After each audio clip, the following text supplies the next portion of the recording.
آج کا جو ہمارا شروعاتی ٹاپک ہے، جس کا آج کے موضوع سے کوئی خاص لینا دینا نہیں ہے، لیکن بہرحال اس موضوع کے اوپر گفتگو کرنی ہے، اور اس کی وجہ یہ ہے کہ ہم نے اس سے پہلے بھی اس موضوع کے اوپر گفتگو کی ہے، وہ ہے سو کالڈ سچ والا کی ایک صورت، یعنی ایک اس نے قرآن کے چیلنج کو دوبارہ بلکہ تیبارہ ایکسپٹ کیا ہے، اور اس نے تیسرا اٹیمپٹ کیا ہے کہ وہ قرآن کریم کے جیسی بلکہ اس سے بہتر ایک صورت لکھ کر لائے، اور اس نے یہی دعویٰ بھی کیا ہے اپنے چینل کے اوپر کہ بھائی قرآن یہ چیلنج کرتا ہے کہ ایسی صورت لے کر آؤ، اس سے بہتر صورت یہ آپ کی خدمت میں پیش ہے۔ تو اس سے پہلے سچوالا نے ایک صورت سو کالڈ صورت لکھی تھی جس کا نام تھا سورت الکووڈ۔ اس کا کیا حشر ہوا تھا وہ آپ سب لوگ جانتے ہیں۔ اس کے بعد اس نے دوسری صورت لکھی تھی سورت الیوٹیوب، اس کا بھی ہم نے کیا حشر کیا تھا وہ بھی آپ حضرات جانتے ہیں۔ یہاں تک کہ جب میرے ساتھ سچوالا کی ڈیبیٹ ہوئی اور ہم نے یہ مسئلہ اٹھایا کہ بھائی ان صورتوں کے اوپر بات کر لو، تو وہ صاحب کہنے لگے، سچوالا صاحب، کہ ارے میں تو دودھ پیتا بچہ ہوں، میں تو جاہل مطلق ہوں، ظاہر ہے میری صورت کے اندر تو جھول ہوگا۔ تو ایک آدمی جو اپنی جہالت کا اعتراف کرتا ہے، اپنے جاہل مطلق ہونے کا اعتراف کرتا ہے، دوسری طرف یہ کہتا ہے کہ میں دودھ پیتا بچہ ہوں اور سامنے ہیوی ویٹ چیمپئن ہے، تیسری طرف وہ یہ کہتا ہے کہ ظاہر ہے میری صورت میں تو جھول ہوگا ہی، اس کی جرت دیکھیں کہ وہ تیسرا اٹیمپٹ کرتا ہے، اور تیسرے اٹیمپٹ میں جو تیسرا اٹیمپٹ ہے وہ پہلے دو اٹیمپٹ سے کچھ بہتر نہیں ہے بلکہ بدتر ہی ہے۔ اس کی وجہ یہ ہے کہ پہلے جو دو اٹیمپٹ اس نے کیے تھے اس میں بہرحال کمپوزیشن کا کچھ نہ کچھ حصہ تھا، 8-10 سو کالڈ آیتیں اس نے لکھی ہوئی تھی، یہاں تو 3-4 آیتیں اس نے لکھی ہیں، اور 3-4 آیتوں میں ہی اس نے ایسے ایسے گل کھلائے ہیں کہ ابھی آپ تھوڑی دیر میں دیکھیں گے۔ تو پہلے میں اس کمپوزیشن کا پوسٹ مارٹم کروں گا، اس کے بعد انشاءاللہ ڈینیل حقیقت جو آپ کی اسکرین پر نمودار ہوں گے انشاءاللہ تعالی، میں نے ان کو بولا ہوا ہے کہ 7-8 منٹ لیٹ سے جوائن کریں۔ تو سب سے پہلے میں آپ کو اسی کی آواز میں وہ جو اس نے صورت لکھی ہے وہ سناتا ہوں، آپ وہ سنیے، بڑی مزے کی چیز ہے۔ یہ دیکھیے اسلام پہلے جی آپ دیکھ رہے ہیں،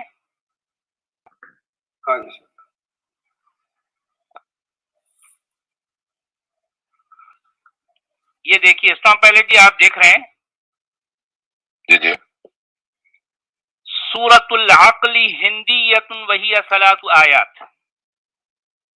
بسم العقل الوعی النور اذا جاء النور العقل والوعی رأيت الناس يخرجون من دين العرب أفواجا فركز على نور عقلك واسترشده إنه كان رشادا۔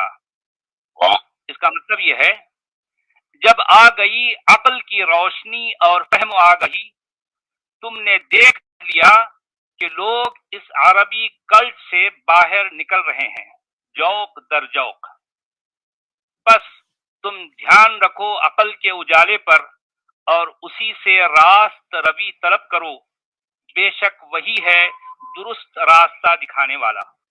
یہاں پر آپ حضرات غور کریں کہ جب اس نے اپنی صورت کا ترجمہ ختم کیا تو جو چیلے چپاڑے بیٹھے ہوئے تھے ان کا ریئیکشن ذرا نوٹ کرنے کا ہے۔ کیا خیال ہے؟ جی واہ کیا بات ہے، سچ والا جی اس کا مودودی صاحب کا ترجمہ دیجیے۔ کہہ رہے واہ کیا بات ہے۔ اصل میں ہوتا یہ کہ جب استاذ خود ہی یہ کہہ دے کہ میں جاہل مطلق ہوں تو اس کے جو چیلے چپاٹے ہوں گے اور اس کے جو اسٹوڈنٹس ہوں گے ان کا کیا حال ہوگا، تو اس سے اندازہ لگایا جا سکتا ہے۔ برادر Daniel I know you have joined, please give me a few minutes انشاءاللہ۔ تو اب اس کی میں صورت جو ہے آپ کے سامنے اسکرین پر لانے والا ہوں تاکہ اس کا آسانی کے ساتھ پوسٹ مارٹم ہو سکے۔ Just a second.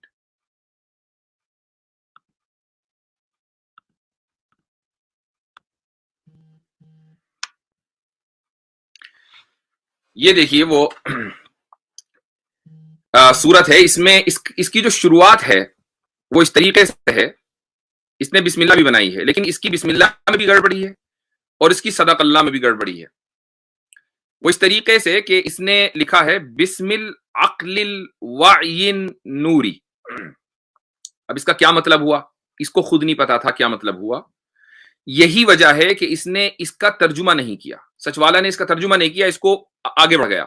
لیکن چونکہ بسم اللہ کا مقابلہ کرنا تھا قرآن کی, بسم اللہ الرحمن الرحیم, اس میں دیکھیے اللہ اور اس کے بعد اس کی الرحمن الرحیم دو صفتیں ذکر کی گئی ہیں, اور بیچ میں واو نہیں ہے. ایسا نہیں بسم اللہ الرحمن والرحیم, ایسا نہیں ہے. تو اس کو اس کی کاپی کرنی تھی, تو اس نے سوچا کہ بسم العقل الوعی النوری, یہ تین لفظ اس نے بیک ٹو بیک ذکر کیے ہیں. اب یہاں سوال یہ ہے کہ عقل کو اس نے اللہ کے مقابلے میں ذکر کر دیا, چلو یہاں تک مان لیا. اس کے بعد الوعی عقل کی صفت جو ممکن نہیں ہے, شعور عقل کی صفت کا نام نہیں ہے, وعی کا ترجمہ ہے شعور. شعور عقل کی صفت کا نام نہیں ہے, بلکہ عقل کے ایک درجے کا نام ہے, عقل کی ایک اعلیٰ اسٹیج کا نام ہے. تو وعی کبھی بھی عقل کی صفت نہیں بن سکتی. اس کے بعد النور, النور کو اس نے عقل کی دوسری صفت قرار دیا ہے, دوسرا ایڈجیکٹو قرار دیا, جبکہ نور بھی ایڈجیکٹو نہیں بن سکتا. اور خود اس بات کا اس شخص کو اعتراف ہے. وہ اعتراف اس طریقے سے ہے کہ جب اس نے اپنی سو کالڈ سورت کی پہلی آیت ذکر کی تو اس میں نور کو اس نے بطور صفت کے ذکر نہیں کیا, بطور ایڈجیکٹو کے ذکر نہیں کیا, بلکہ بطور ریگولر ناؤن کے ذکر کیا ہے. تو اس نے اپنی بسم اللہ کا خود ترجمہ نہیں کیا, چونکہ اس کو پتا تھا کہ میں جو بھی ترجمہ کروں گا وہ غلط ہوگا. اس نے بس بسم العقل الوعی النور کہا اور آگے بڑھ گیا. اس کے بعد آگے جو اس کی پہلی آیت ہے اذا جاء نور العقل والوعی, تو بھائی اس میں جو سب سے بڑی پرابلم ہے وہ یہ ہے کہ یہ کاپی ہے اذا جاء نصر اللہ والفتح کی. لیکن یہ یاد رکھنا چاہیے کہ جب سورہ نصر نازل ہوئی رسول اللہ صلی اللہ علیہ وسلم پر تو فتح مکہ بھی ہو چکا تھا, اللہ کی مدد بھی آ چکی تھی, لوگ آلریڈی جوک در جوک دین میں داخل ہو رہے تھے. لیکن فتح مکہ سے پہلے یا رسول اللہ صلی اللہ علیہ وسلم سے پہلے ایک عرصہ ایسا گزرا کہ انسانیت کے پاس اللہ تعالیٰ کی مدد نہیں آئی تھی. اللہ تعالیٰ نے اپنی مدد روکی ہوئی تھی, چونکہ کوئی نبی نہیں تھا, کوئی فتح نہیں تھی. تو اب مجھے یہ بتایا جائے کہ اس نے کہا کہ جب عقل کا نور اور فہم و آگہی, جب آ گئی عقل کی روشنی اور فہم و آگہی, تو کیا اس سورت کے لکھنے سے پہلے دنیا میں عقل نہیں تھی, عقل کی روشنی نہیں تھی, یا فہم و آگہی نہیں تھی کہ جو اس کے لکھنے کے بعد آئی؟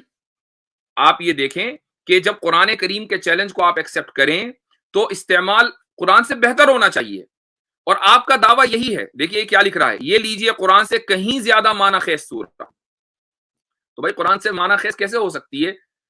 ایک اور پرابلم اس میں یہ ہے, یہ آدمی چونکہ پلیجرزم کا دل دادا ہے, یہ شخص جو ہے سوائے پلیجرزم کے اور کچھ نہیں جانتا.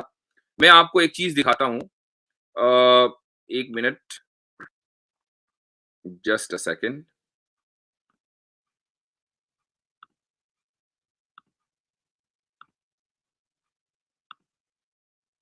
یہ دیکھیے, یہ جو اس نے لفظ استعمال کیے ہیں وعی نور, یہ الوعی نور ان کے نام سے باقاعدہ فیس بک پیج ہے. یہ وہیں سے اٹھا کر لاتا ہے ادھر ادھر سے, اور یہ اپنی صورتیں بنا دیتا ہے. یہ شخص سوائے پلیجرزم کے اور دوسرا کوئی کام کر نہیں سکتا. اس کے اندر اتنی بھی صلاحیت نہیں ہے کہ یہ شخص پلیجرزم بھی صحیح سے کر لے.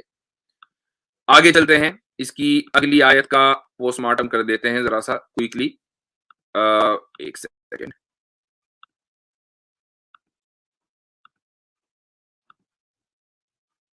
یہ آ گئی آپ کی اسکرین پر جی.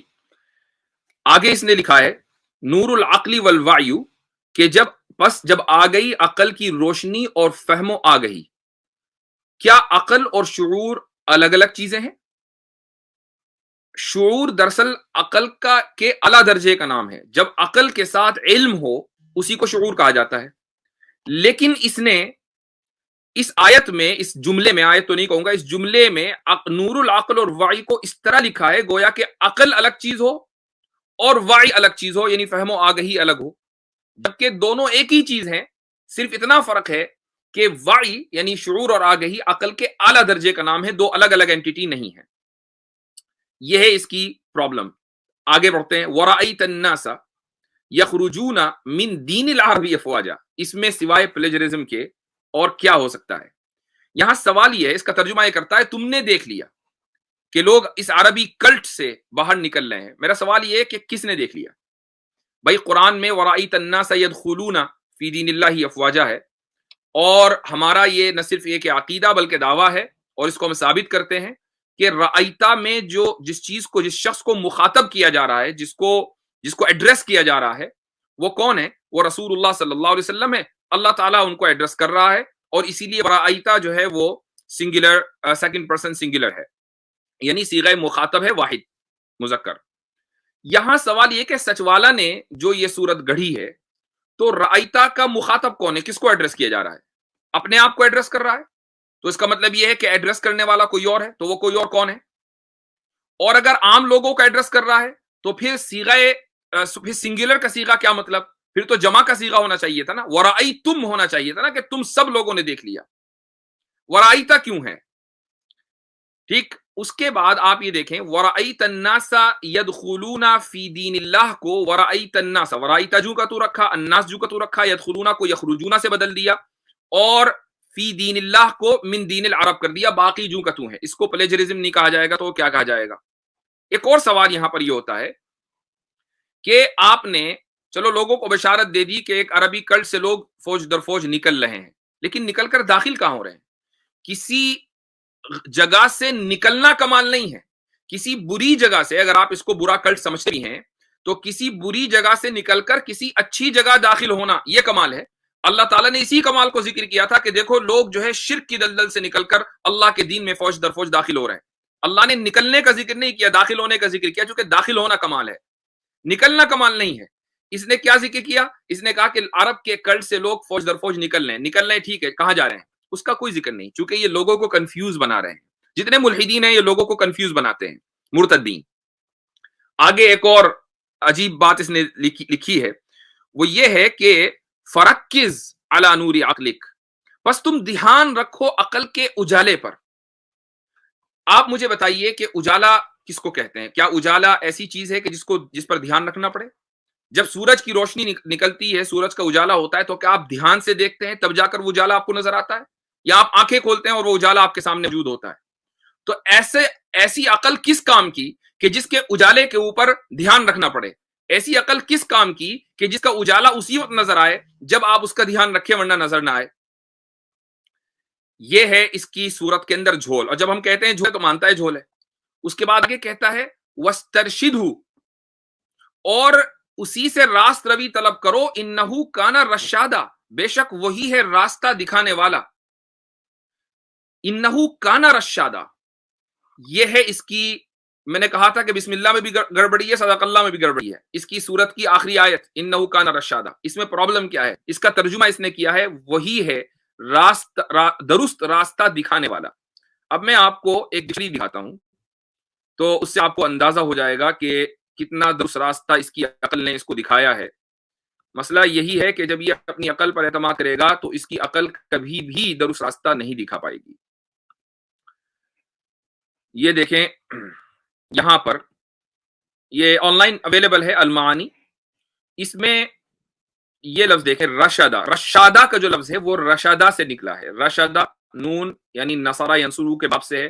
جو لوگ عربی جانتے ہیں بہت آسانی کے ساتھ سمجھ سکتے ہیں. اس کا جو مصدر ہے وہ رشدن ہے. اس کا ترجمہ دیکھیں، یہ ورب ہے، راہ یاب ہونا، ہدایت پانا، ہوش میں آنا، سن بلوغ کو پہنچنا، ہوا راشدن. تو رشادہ نکلا ہے رشدہ سے، اور رشدہ کے معنی آتے ہیں راہیاب ہونا، ہدایت یافتہ ہونا، ہدایت پانا. تو انہو کانا رشادہ کا ترجمہ یہ تو ہو سکتا ہے کہ عقل ہی راہیاب ہونے والی ہے، یہ تو ہو سکتا ہے کہ عقل ہی ہدایت یافتہ ہے، لیکن یہ ترجمہ نہیں ہوتا کہ عقل راستہ دکھانے والی ہے. چونکہ راستہ دکھانا اور راستے پر، صحیح راستے پر ہونا، دونوں میں فرق ہے. ہم آپ مسلمان سب جانتے ہیں کہ خلفائے راشدین کو خلفائے راشدین کیوں کہتے ہیں؟ خلفائے راشدین اس لیے کہتے ہیں کہ وہ ہدایت یافتہ ہیں، اس لیے ان کو خلفائے راشدین کہا جاتا ہے. ہدایت یافتہ ہیں، وہ ہدایت دینے والے نہیں ہیں. تو انہو کان رشادہ عقل ہدایت دینے والی نہیں ہو سکتی اس جملے کے اعتبار سے، وہ ہدایت یافتہ ہوگی، یہ ہے اس کا. لیکن اس نے رشادہ کا لفظ کیوں لیا؟ چونکہ اس کو قرآن کی کاپی کرنی تھی، اس کو قرآن کے چیلنج کا سو کالڈ جواب دینا تھا. یہ ہے اس کی صورت کا حشر. یہ اس نے بیچارے نے 3 جملے لکھے ہیں اور تینوں جملوں میں اتنے جھول ہیں کہ یہ ویسے ہی بیٹھے بیٹھے چیزیں خیال آ گئی، ورنہ اگر اس میں ڈیپ ڈاؤن اور جائیں تو آدھا گھنٹہ لگ جائے اس کا پوسٹ مارٹم میں. میں سچوالا کو ایک بات کہنا چاہتا ہوں. سچوالا، میں نے آپ کو 5 آپشنز دیے ہوئے ہیں ڈیبیٹ کے، ان میں سے کوئی ایک آپشن آپ جب بھی قبول کریں گے صبح قیامت تک ہم 5 آپشنز، اور اس کو ریپیٹ کرنے کی ضرورت نہیں ہے. اور یہ اس لیے ہے چونکہ ڈیبیٹ کا چیلنج آپ نے دیا ہے، ہمیں کسی کو چیلنج کرنے کا شوق نہیں ہے. آپ نے چونکہ چیلنج دیا ہے اس لیے ہم نے 5 آپشنز آپ کے سامنے رکھے ہیں دوسری ویڈیوز میں، ان میں سے کسی ایک آپشن کو اپنائیے. لیکن جس دن بھی آپ اپنائیں گے یہ یاد رکھیے کہ آپ کی صورت کا پوسٹ مارٹم ضرور ہوگا. موضوع کچھ بھی ہو اس پر بات کریں گے، لیکن پہلے بات کریں گے آپ کی صورت کے اوپر، اور آپ سے ہم یہ مطالبہ کریں گے کہ یا تو اپنی صورتوں کو ڈیفینڈ کرو، اور یا پھر یہ اعتراف کرو کہ تم کبھی بھی اس لائق نہیں ہوگے کہ تم قرآن کے چیلنج کا جواب دے سکو. یہ تمہارے لیے ممکن نہیں ہے. یہ کہہ کر تم نہیں بچ سکتے کہ ارے میں تو دودھ پیتا بچہ ہوں، ارے میں تو جاہل مطلق ہوں، ارے میری صورت کے اندر تو جھول ہوگا. یہ دعوے اور یہ سب وہ تو ہمیں معلوم ہے تم دودھ پیتے بچے ہو یا بلکہ اس سے بھی کمزور شخصیت ہو، ہمیں معلوم ہے جاہل مطلق ہو، ہمیں معلوم ہے کہ تمہاری صورتوں کے اندر جھول ہے، اور ظاہر ہے اسی کو تو دکھانے کے لیے یہاں بیٹھے ہیں.